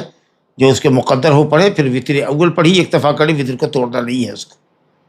لفظ وطر میں اہل علم کا اختلاف ہے، لیکن جمہور امت کے علماء میں 4 اور تقریباً صحابہ و تابعین کی ایک بڑی جماعت جیسے ابو بکر رضی اللہ عنہ، ابو ہریرہ ہے، اور پھر اس کے بعد خود یہ ہمارے طلق بن علی ہے جو راوی حدیث ہے، سعید بن مسیب، ابراہیم نخعی، اور دوسرے تمام لوگوں نے کہا کہ 2 بار وطر نہیں پڑھنا، اور کچھ لوگ نقض وطر کے بھی قائل ہیں اسی حدیث کے پیش نظر، اجعلوا آخر صلاتکم باللیل وطرا۔ لیکن جو بات راجح ہے کہ نقض وطر کی ضرورت نہیں ہے، کیونکہ نبی صلی اللہ علیہ وسلم نے منع فرمایا، اور خود نبی صلی اللہ علیہ وسلم وطر کے بعد نماز پڑھا کرتے تھے، جیسا کہ ام عائشہ رضی اللہ عنہ کی روایت ہے۔ اور ثوبان کی روایت میں کہ ہم لوگ رسول اللہ کے ساتھ سفر میں تھے، تو کہا کہ یہ سفر تو مشقت کا ہے، بوجھل سفر ہے، لیکن جب تمہیں کا کوئی وطر پڑھ لے، فَإِذَا أَوْتَرَ أَحَدُكُمْ فَلْيَرْكَعْ، کہتے تو 2 رکعت نماز پڑھ، تاکہ اللہ تعالیٰ اس 2 رکعت نماز جو وطر کے بعد پڑھی جائے اس کی برکت سے سفر کی مشقت کو کم کر دے۔ فَإِنِ اسْتَيْقَظَ، اگر کوئی جگتا ہے وطر پڑھ کے سو گیا، پھر جگتا ہے تو 2 رکعت نماز پڑھے، ورنہ ٹھیک ہے، جو ہو چکا وہ ہو چکا۔ تو اگر کوئی شخص اول لیل میں وطر پڑھ لیا تو الحمدللہ وطر ہو گئی اس کی، پھر اگر اٹھتا ہے، وضو کرتا ہے، کچھ رکعتیں پڑھتا ہے تو وہ پڑھ سکتا ہے، دوبارہ وطر کی ضرورت نہیں ہے۔ لا الہ الا اللہ۔ اب وطر میں کیا پڑھنا ہے، حدیث سامنے آ گئی، مسلم شریف کے حوالے سے روایت ہے، اور یہ امام احمد، ابو داؤد، نسائی وغیرہ کی روایت ہے۔ عن ابی بن کعب رضی اللہ عنہ قال کان رسول اللہ یوتر بسبح اسم ربک الاعلی وقل یا ایھا الکافرون وقل هو اللہ احد۔ احمد، ابو داؤد، نسائی نے روایت کیا، اور کہا ولا یسلم الا فی آخرہن، اس اضافے کے اندر اختلاف، ولا یسلم الا فی آخرہن۔ حضرت ابی بن کعب رضی اللہ عنہ خزرجی انصاری صحابی ہے، ماشاءاللہ، رئیس القراء تھے، سید القراء، کاتبین وحی میں تھے، سابقین علی الاسلام میں تھے، عقبہ کی رات میں بدر میں شریک رہے ہیں۔ حضرت رسول اللہ صلی اللہ علیہ وسلم نے کہا کہ اللہ تعالیٰ نے مجھے حکم دیا ہے کہ میں آپ پر قرآن پڑھوں۔ ابی بن کعب سے کہا اللہ اکبر۔ ابی بن کعب نے کہا کہ سمانی اللہ، اللہ نے میرا نام لے کے کہا ہاں، خوشی سے رونے لگے، بخاری شریف کی روایت۔ اور آپ نے ایک مرتبہ پوچھا اے ابو المنذر، ابی بن کعب کی کنیت، جانتے ہو کہ کتاب اللہ کی سب سے بڑی آیت کون ہے، عظیم المرتبت آیت کون ہے؟ کہا کہ اللہ اور اس کے رسول جانتے۔ پھر آپ نے پوچھا ابو المنذر جانتے ہو کون سی کتاب اللہ کی سب سے بڑی ہے؟ تو میں نے کہا لا الہ اللہ لا الہ الا هو الحی القیوم۔ آپ نے میرے سینے کو تھپتھپایا اور کہا واللہ لا یحرمک العلم یا ابا المنذر، علم تمہیں مبارک ہو، علم تمہیں مبارک ہو۔ بہرحال ابی بن کعب کی یہ روایت ہے 3 رکعت، اور آخر میں آپ صلی اللہ علیہ وسلم پڑھتے تھے سبحان الملک القدوس 3 مرتبہ پڑھتے تھے، بلکہ تھوڑا سا آخری والا جو ہے اس کو تھوڑا سا لمبا کھینچتے اور تھوڑی سی آواز بلند کرتے۔ اسناد کہتے ہیں کہ صحیح ہے، اسناد حدیث کی صحیح ہے، امام حاکم نے نووی نے کہا ہے، اور کئی سندیں آئی، لا الہ الا اللہ۔ بہرحال یہ جو حضرت عائشہ رضی اللہ کے اس کے بعد حدیث عائشہ ہے، اس کے اندر یہ ہے کہ ہم نے حضرت عائشہ رضی اللہ عنہ سے پوچھا کہ وتر میں رسول کیا پڑھتے تھے؟ کہا کہ پہلے میں پڑھتے تھے سبح اسم ربک الاعلی، اور دوسری رکعت میں پڑھتے تھے قل یا ایھا الکافرون، اور تیسری میں پڑھتے تھے قل هو اللہ احد والمعوذتین۔ یہ روایت بھی ہے ہمارے سامنے عائشہ رضی اللہ عنہ کی۔ تو یہ جو ہے والمعوذتین والی کہ قل هو اللہ اور معوذتین بھی، اس کے اندر جو راوی ہے اس نے غلطی کی ہے، ایک خصیف عبد الرحمن الجزری۔ یہ جو ہے حضرت عائشہ کی دوسری روایت کہ نبی صلی اللہ علیہ وسلم کی قرأت کے بارے میں عمّ عائشہ سے پوچھا گیا، تو حدیث کی سند ہے محمد بن سلمہ الحرالی، انہوں نے کہا حدثنا خصیف، اور وہ ہے عبد الرحمن الجزری۔ انہوں نے بیان کیا عبدالعزیز بن جریج سے کہ ہم نے پوچھا عائشہ ام المؤمنین سے کہ نبی صلی اللہ علیہ وسلم وتر کیسے پڑھتے تھے، کیا پڑھتے تھے؟ کہا کہ پہلی رکعت میں سبح اسم ربک الاعلی سورہ فاتحہ کے بعد، اور دوسری میں قل یا ایھا الکافرون، اور تیسری میں قل هو اللہ احد والمعوذتین یعنی سورہ فلق سورہ ناس۔ یہ جو ہے یہ عبد الرحمن الجزری خصیف جو ہے یہ ضعیف راوی۔ بہرحال کہتے ہیں کہ حدیث میں اچھا، اور اس کے بعد بھی صرف اتنا ہی نہیں ہے بلکہ اس کے بعد بھی کہتے ہیں عبدالعزیز بن جریج جو ہیں ان کے اندر بھی کلام ہے کہ ان کی حدیث کی کوئی کی تائید نہیں آتی ہے۔ اور تیسری بات یہ ہے کہ یہ جو ہے عبدالعزیز بن جریج کہتے ہیں کہ ہم نے عائشہ ام المؤمنین سے پوچھا تو ان کا سماع حضرت عائشہ سے بھی ثابت نہیں۔ تو اس طریقے سے یہ حدیث معوذتین کی اضافے کے ساتھ منکر روایت ہے۔ بہرحال حافظ ابن حجر نے تو حدیث کو حسن کہا ہے، شاید طرق کی وجہ سے، ورنہ حدیث یہ ہے کہ معوذتین کے اضافے کے ساتھ حدیث صحیح نہیں ہے۔ حافظ ابن حجر نے حسن کہا، شعیب اور نابوت ہیں انہوں نے بھی اس کو حسن کہا ہے، لیکن صحیح یہ ہے کہ اس اضافے کے ساتھ حدیث صحیح نہیں ہے۔ مشروع قرأت یہی ہے کہ صاحب سبح اسم ربک الاعلی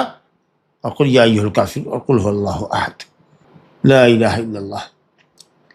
کہتے ہیں ابو سعید خدری رضی اللہ عنہ کی روایت ہے کہ نبی صلی اللہ علیہ وسلم نے کہا اوتروا قبل ان تصبحوا، صبح ہونے سے پہلے وتر کو پڑھ لو۔ ابن حبان میں روایت ہے جس نے صبح کی نماز پڑھ لی، جسے صبح کو پایا یعنی صبح صادق ہو گئی، ولم یوتر اور وتر نہیں پڑھا، فلا وتر لہ۔ حدیث مسلم کی ہے، اوتروا قبل ان تصبحوا، اوتروا قبل، صبح صادق سے پہلے وتر پڑھ لو۔ دونوں حدیثیں دلالت کر رہی ہے کہ وتر کا وقت طلوع صبح صادق کا سے پہلے ہے۔ طلوع صادق ہو گیا تو اب وتر مشروع نہیں ہے، وقت اس کا ختم ہو گیا، کیونکہ وتر رات کا عمل ہے لہذا دن میں نہیں۔ لا الہ الا اللہ۔ اچھا، اب اگر کوئی شخص قضاء وتر کرے تو روایت ہے یہاں جو موجود ہے ہمارے پاس، روایت ابو سعید خدری رضی اللہ عنہ کی حدیث لا رہے ہیں کہ رسول اللہ نے فرمایا من نام عن الوتر او نسیہ فلیصلی اذا اصبح او ذکر، جو وتر سے سو جائے یا بھول جائے تو نماز پڑھے جب صبح ہو جائے۔ کہتے ہیں کہ دیکھو صبح صادق کے بعد اور فجر کی فرض نماز سے پہلے تک پڑھ سکتا ہے، یا جب یاد آئے تو پڑھ لے، جب یاد آئے تو پڑھ لے۔ لیکن حضرت عائشہ رضی اللہ عنہ کی روایت ہے مسلم میں کہ رسول اللہ صلی اللہ علیہ وسلم فرماتے ہیں کہ کان نبی صلی اللہ علیہ وسلم اذا غلبہ نوم او وجع عن قیام اللیل، اگر نبی صلی اللہ علیہ وسلم سو جاتے یا درد پیرا ہوتا، بخار تکلیف ہوتی، قیام اللیل نہیں کرتے، تو صلی من النہار سنتی عشرۃ رکعۃ، تو دن میں 12 رکعت نماز پڑھتے، جو 11 کرتے وہ یہاں دن میں 12 پڑھتے۔ لہذا اگر کسی کی وتر کی عادت ایک ہے تو وہ 2 پڑھے گا، اور اگر 3 پڑھتا تھا تو وہ 4 پڑھے گا۔ اور پھر ایک حدیث جابر کی، بات ذرا لمبا ہے، تھوڑا وقت لگے گا لیکن ختم ہی کر کے اٹھیں گے انشاءاللہ۔ جابر رضی اللہ عنہ کی روایت ہے کہ رسول اللہ نے فرمایا کہ جس کو اس بات کا اندیشہ ہو کہ آخر لیل میں نہیں اٹھ سکے گا تو وطر کو اول وقت پہ پڑھ لے، اور جس کو عادت ہے یا جس کی خواہش ہے کہ آخر وقت پہ پڑھے تو چلو آخر وقت پہ پڑھ لو، کیونکہ آخری وقت کی نماز افضل ہے۔ تو یا وطر کو آخر لیل میں پڑھنا افضل ہے کیونکہ اس وقت فرشتے کے نزول و صعود کا وقت ہوتا ہے، لیکن اگر عادت نہیں ہے اور اندیشہ ہے کہ وہ نہیں جگ سکے گا تو بہتر یہ احتیاط کا تقاضا یہ ہے کہ اول لیل میں پڑھ لیا جائے۔ حضرت رسول اللہ صلی اللہ علیہ وسلم نے پوچھا حضرت ابو بکر صدیق رضی اللہ عنہ سے، سند حسن ہے، کہ آپ کب وطر پڑھتے ہیں؟ کہ اول لیل میں پڑھ لیتے ہیں۔ اور حضرت عمر سے پوچھا کہ آپ کب پڑھتے ہیں؟ تو کہا کہ صاحب ہم آخری لیل میں پڑھتے ہیں۔ تو فرمایا کہ ابو بکر نے حذر اور حزم پر عمل کیا، یعنی پختہ اور جو یقینی ہو جائے ادا کہ صاحب چلو اول لیل میں پڑھ کر کے تہجد وتر وغیرہ پڑھ کر کے فارغ ہو جاتے ہیں، تو حزم پر عمل کیا انہوں نے۔ اور عمر سے کہا کہ انہوں نے قوت پر عمل کیا، یعنی یہ اپنے قوی الارادہ ہے کہ صاحب انہوں نے عزم کیا ہے کہ صبح پڑھیں گے تو صبح پڑھیں گے۔ تو یہ حضرت ابو بکر نے احتیاط پر عمل کیا اور حضرت عمر نے ایسا عمل کیا جو قوت اور جدیت کو چاہتا۔ بہرحال حدیث ابو داؤد میں ہے، امام البانی نے صحیح کہا ہے۔ وطر کا آخری وقت اذا طلع الفجر فقد ذهب كل صلاۃ الليل، پہلے بھی حدیث پڑھ چکے ہیں، ترمذی کی حدیث ہے، ابن عمر رضی اللہ عنہ نے کہا، نبی صاحب سے روایت ہے کہ جب فجر صادق طلوع ہو جائے پوری رات کی نماز اور وطر کا وقت ختم، فاوتروا قبل طلوع الفجر، بہتر یہی ہے، لیکن بس وہی ایک حدیث ہے، من نام عن الصلاۃ او نسیها فلیصلی اذا ذکرها، یا من نام عن صلاۃ الوتر او نسیها فلیصلی اذا اصبح او ذکرها، فجر صادق کے بعد بھی مجبوری میں پڑھ سکتا ہے۔ ویسے اکثر اہل علم نے کہا کہ صبح صادق طلوع ہو گئی تو وطر کا وقت ختم، اب جو پڑھے گا تو سورج کے نکلنے کے بعد پڑھے گا اور جفت پڑھے گا، طاق نہیں پڑھے گا۔ اب ایک حدیث اور رہ گئی ہے، چاشت کی نماز کی استحباب میں نفل کا باب ختم ہو رہا ہے۔ عائشہ رضی اللہ عنہ کی روایت ہے کہ رسول اللہ صلی اللہ علیہ وسلم چاشت کی نماز 4 رکعت پڑھتے تھے اور اس سے آگے جو اللہ چاہتا، مسلم کی روایت ہے۔ وَلَهُ أَنْهَا، اور مسلم ہی میں حضرت عائشہ سے روایت ہے کہ ان سے پوچھا گیا کہ کیا رسول اللہ چاشت پڑھتے تھے؟ تو کہا نہیں، مگر جب سفر سے آتے، تو انہوں نے اس کو مقید کر دیا سفر سے آنے پر۔ اور ایک روایت میں ہے مسلم ہی میں حضرت عائشہ رضی اللہ عنہ سے کہ میں نے رسول اللہ کو صبح الضحیٰ کبھی پڑھتے ہوئے نہیں دیکھا، جبکہ میں خود پڑھتی ہوں۔ تو کئی طرح کی روایت آ گئی ہے حضرت عائشہ رضی اللہ عنہ سے۔ بعض لوگوں نے کہا کہ ترجیح کرو، جس پہ ثبوت ہے صلاۃ الضحیٰ کا، حضرت عائشہ کہتی کہ رسول اللہ پڑھتے تھے، اس کو نہ پڑھنے والی روایت کے اوپر ترجیح دو۔ اور بعضوں نے یہ کہا کہ مداومت نہیں پڑھتے تھے، لہذا جس حدیث میں نفی ہے تو مداومت کی نفی ہے، اور جس حدیث میں اس بات ہے کہ آپ پڑھتے تھے وہ یہ ہے کہ گاہے بگاہے پڑھتے تھے، جب سفر سے آتے یا کبھی کوئی فتح نصیب ہوتی تب، یا کسی قوم کی زیارت کر کے آتے تو اس طریقے سے پڑھا کرتے تھے۔ لیکن بہتر ہے کہ دوام اختیار کیا جائے، بہتر ہے کہ دوام اختیار کیا، جیسا کہ یہ کہتی ہے کہ خود بھی پڑھا۔ تو کچھ لوگ کہتے ہیں کہ ہمیشہ پڑھنا ہے اور یہی استحباب مطلق کا ہی قول صحیح ہے، اور کچھ لوگ کہتے ہیں کہ صاحب عادت نہیں بنانی چاہیے، اور کچھ لوگ کہتے ہیں کہ صاحب جب سفر سے آئے تو پڑھیں۔ لیکن بہتر یہ ہے کہ استحباب مطلق، اسی کو علماء نے پسند کیا کہ صلاۃ الضحیٰ ایک طرح کی تاکیدی سنت ہے، اور الحمدللہ بڑی عظیم فضیلت ہے۔ کہا کہ نبی صلی اللہ علیہ وسلم نے کہ ہر مومن کے اوپر ہر صبح میں جب صبح کرتا ہے تو جسم کے ہر پور کے بدلے میں صدقہ ہے، اور مسلم کی روایت ہے کہ 360 پور ہے جہاں سے فولڈنگ ہے اعضاء کے اندر، تو صدقہ کرنا، مسجد کی طرف چلنا، بھلائی کا حکم دینا، یہ سب صدقہ ہے۔ لیکن اس سب سے کافی ہو جائے گا 2 رکعت نماز، 2 رکعت نماز، وَيُجْزِي مِنْ ذَلِكَ رَكْعَتَانِ يَرْكَعُهُمَا، 2 رکعت چاشت کی اگر پڑھتا ہے، مسلم کی روایت ہے، مسلم کی روایت ہے حضرت ابو ذر سے، تو 2 رکعت نماز چاشت کی کافی ہوتی ہے 360 صدقوں کے بدلے میں۔ اللہ اکبر، عظیم عظیم عمل ہے۔ اور ابو درداء اور ابو ذر سے بھی نبی صلی اللہ علیہ وسلم نے فرمایا، رسول اللہ کی روایت ہے کہ اللہ فرماتا ہے کہ اے ابن آدم، دن کے آغاز میں جب سورج نکل جائے تو دن شروع ہوتا ہے، تو دن کے آغاز میں نہار میں 4 رکعت پڑھو، میں دن بھر تمہاری حفاظت کروں گا۔ تو بہرحال کسی نے مثبت کو نافی پر ترجیح دیا، اور کسی نے کہا کہ جس میں حضرت عائشہ نے نفی کی ہے وہ دوام کی نفی کی ہے، اور جس میں اس بات کیا ہے اس میں سفر سے آنے پر اس بات ہے۔ اب رکعتوں کی تعداد کتنی ہوگی؟ اچھا، یہی نماز جو سورج کے نکلنے کے کچھ دیر بعد پڑھی جاتی ہے، اگر اس کو تھوڑا تاخیر کر لیں، مثلا 10-11 بجے کے قریب میں پڑھیں، جب زمین تپ جاتی ہو ریگستانی علاقے میں، اور جب اونٹ کا 1 سال 2 سال کا بچہ جو اپنی ماں کے ساتھ چلتا ہے اس کے تلوے گرم ریتوں سے جلتے ہوں، تو اس وقت کو کہتے ہیں اواب، اوابین کی نماز ہے وہ۔ ہین ترمز الفساد، زید بن ارقم رضی اللہ عنہ کی روایت ہے، انہوں نے کہا کہ یہ ترمذی میں ہے، حافظ بن حجر کہتے ہیں رواہ ترمذی، لیکن شاید یہ یہاں وہم ہوا ہے، یہ مسلم کی روایت ہے، ترمذی میں نہیں ہے۔ زید بن ارقم رضی اللہ عنہ سے روایت ہے کہ رسول اللہ نے فرمایا صلاۃ الاوابین اے الرجاع الی اللہ، اللہ کی طرف رجوع کرنے والے بندوں کی نماز یہ ہے کہ جب پاؤں تلوے جلنے لگے اونٹ کے چھوٹے بچوں کے جو اپنی ماں سے الگ ہو کے چلتے ہیں، جی اپنی ماں کے پیچھے پیچھے چلتے ہیں، تو چاشت کا وقت سورج نکلنے کے بعد سے شروع ہوتا ہے، جب اس کی لالی ختم ہو جائے، اور زوال سے پہلے پہلے تک، یعنی مکروہ وقت شروع ہونے سے پہلے پہلے تک، مکروہ وقت سے شروع ہونے سے پہلے پہلے تک رہتا ہے۔ لیکن ان وقتوں میں کہ سورج نکلا ہے 15 منٹ کے بعد پڑھ لیں، یا اس کے آدھے گھنٹے کے بعد پڑھ لیں صلاۃ الضحیٰ، اس سب وقت سے بہتر ہے کہ اگر یہی نماز جو 2 رکعت یا 4 رکعت یا 6 رکعت یا 8 رکعت جو اللہ توفیق دے، اگر آدمی اس کو 10-11 بجے کے درمیانی وقت میں لے جائے جبکہ زمین تپ جاتی ہو ریگستان میں، صحرائی علاقے میں، اور اس کے بچے کے تلوے جلتے ہوں، تو اسی نماز کو اوابین کی نماز کہا گیا۔ کچھ لوگ صلاۃ الاشراق الگ سمجھتے ہیں، صلاۃ الضحیٰ الگ سمجھتے ہیں، اور سورج کے نکلنے سے لے کر اور زوال ہونے تک کے اوقات میں نبی صلی اللہ علیہ وسلم جو نماز پڑھتے تھے وہ ایک ہی نماز ہے، اس کو آپ شروع کے بعد طلوع کے بعد جب لالی ختم ہو جائے تو صلاۃ الاشراق کہہ لیجئے، اگر ناشتے کے وقت پہ 8 بجے کو پڑھتے ہیں ہمارے حساب سے کہہ رہے ہیں، یہاں کے حساب سے جو ہم لوگ کرتے ہیں، تو صلاۃ الضحیٰ کر لیجئے، اگر اس کا 10-11 بجے کے درمیانی وقت میں پڑھیے مکروہ وقت شروع ہونے سے پہلے پہلے کچھ آدھا گھنٹہ پہلے، تو وہ صلاۃ الاوابین ہے، اس نماز کو اوابین کی نماز کہا گیا، وہ ان بندوں کی نماز جو اللہ کی طرف رجوع کرنے والے بندے، لا الہ الا اللہ۔ اور رکعتوں کی تعداد جیسا کہ ہم نے کہا کہ حضرت انس بن مالک رضی اللہ عنہ کی روایت یہاں لے کر آئے ہیں کہ جس نے صلاۃ الضحیٰ 12 رکعت نماز پڑھائی اللہ نے اس کے لیے جنت میں گھر بنایا، لیکن امام ترمذی نے خود ہی اس حدیث کو غریب کہا ہے، کیونکہ اس کی سند میں موسیٰ بن فلاں بن انس، موسیٰ بن فلان بن انس، یہ آدمی مجہول ہے، اس کے نام میں بھی اضطراب ہے، اور حافظ ابن حجر نے تلخیص الحبیر میں اس کو ضعیف راوی قرار دیا۔ اس کے بعد لے کر آئے ہیں حضرت عائشہ رضی اللہ عنہ کی حدیث کہ نبی صلی اللہ علیہ وسلم میرے گھر میں داخل ہوئے اور چاشت کی نماز 2 رکعت 8 رکعت نماز پڑھی، ابن حبان کی یہ روایت ہے، لیکن اس کی سند کے اندر بھی راوی ضعیف ہے، مطلب بن عبداللہ بن حنطب، یہ بھی ضعیف راوی، تو اس سلسلے میں اچھا پھر یہ ہے کہ اس کا سما بھی جو ہے ثابت نہیں ہے۔ حضرت عائشہ کی روایت میں عبداللہ بن حنطب، مطلب بن عبداللہ بن حنطب، ایک تو مجہول راوی، دوسرے کہ عائشہ رضی اللہ عنہ سے اس کا سما ثابت نہیں ہے، لم یسمع من عائشہ۔ عام حدیثیں اکثر وہ مرسل بیان کیا کرتے ہیں۔ بہرحال 8 رکعت کے تعلق سے بہترین اور صحیح روایت جو ہے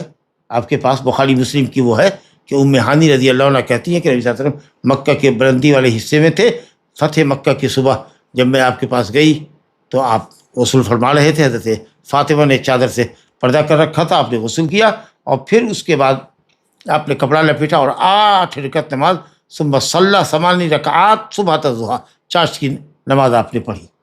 تو یہ حدیث الحمدللہ بتاتی ہے۔ بہرحال حضرت عائشہ کہتی کہ اس سے 4 رکعت اور 4 سے زیادہ پڑھتے تھے۔ حضرت عائشہ کی روایت مسلم کے اندر ہے جو ہم پڑھ چکے ہیں۔ 2 رکعت نماز ابو ذر اور ابو درداء کی روایت ہم پڑھ چکے ہیں، اور اسی طریقے سے 6 رکعت نماز کے تعلق سے حضرت انس بن مالک سے روایت ہے کہ نبی صلی اللہ علیہ وسلم 6 رکعت نماز پڑھا کرتے تھے۔ صلاۃ الضحیٰ اس کو امام ترمذی نے شمائل میں بیان کیا ہے، اور حدیث کے طرق کی وجہ سے امام البانی نے اس کو صحیح غیر ہی کہا ہے جی۔ اور 8 رکعت والی نماز ام ہانی رضی اللہ عنہا سے ہے کہ نبی صلی اللہ علیہ وسلم فتح مکہ کے دن ہمارے گھر میں گئے اور 8 رکعت نماز پڑھا، تو الحمدللہ کم سے کم نماز 2 رکعت اور زیادہ سے زیادہ رکعت 8 رکعت ہے، ہر 2 رکعت پر سلام پھیرنا ہے۔ ھذا وباللہ توفیق، وصلی اللہ وسلم وبارک علی نبینا محمد وعلی آلہ وصحبہ اجمعین۔